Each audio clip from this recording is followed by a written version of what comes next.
ఈ ఫోటో చూడండి ఒకసారి. ఒక పక్క నా ఫోటో, ఒక పక్క సైకోన్ ఒక ఫోటో.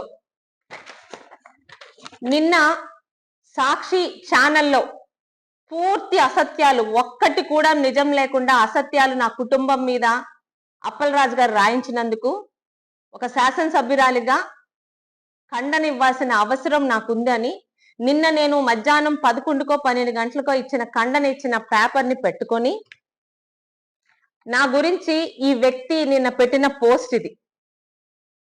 ఎంత సిగ్గులేని జన్మలంటే, ఒక పక్క ప్రభుత్వాన్ని మోసం చేసి ఇంట్లో ఆర్మీ ఉద్యోగం ఉండి తల్లికి స్పౌస్ పెన్షన్ తీసుకోవాలి, ఇంకో పక్క తెలుగుదేశాన్ని చంద్రబాబు నాయుడు గారి లోకల్ నాయకుల్ని తిట్టాలి.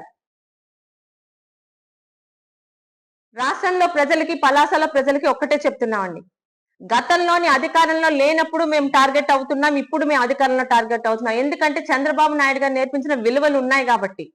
నిమిషం పట్టదు అప్పలరాజు మీద, ఆయన ఇంట్లో ఉన్న ఆడవాళ్ళ మీద మేము కూడా పోస్టులు పెట్టించడానికి. కానీ మాకు కొన్ని విలువలు తెలుగుదేశం పార్టీ నేర్పించింది.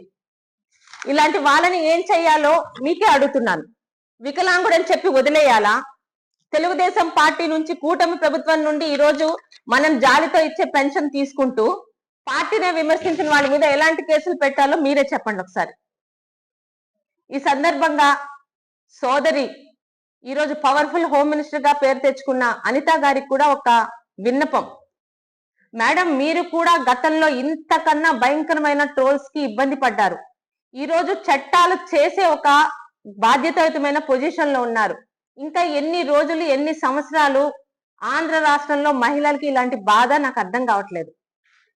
ఎక్కడా లేని విధంగా దయచేసి వీటికి ఒక చెక్ మనమన్నా పెడదాం. ఆంధ్ర రాష్ట్రం నుంచి ఇలా సోషల్ మీడియాకి ఒక అదుపులను పెడదాం, మనమన్నా డెసిషన్ తీసుకుందాం.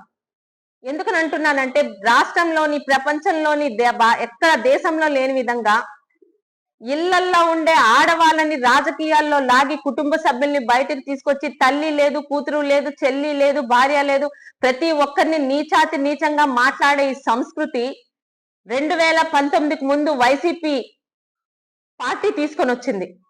5 సంవత్సరాల్లో రాష్ట్ర ప్రజలకి, పలాస ప్రజలకు కూడా అడుగుతున్నాను, 5 సంవత్సరాలు ఒక్క అవకాశం ఇచ్చినందుకు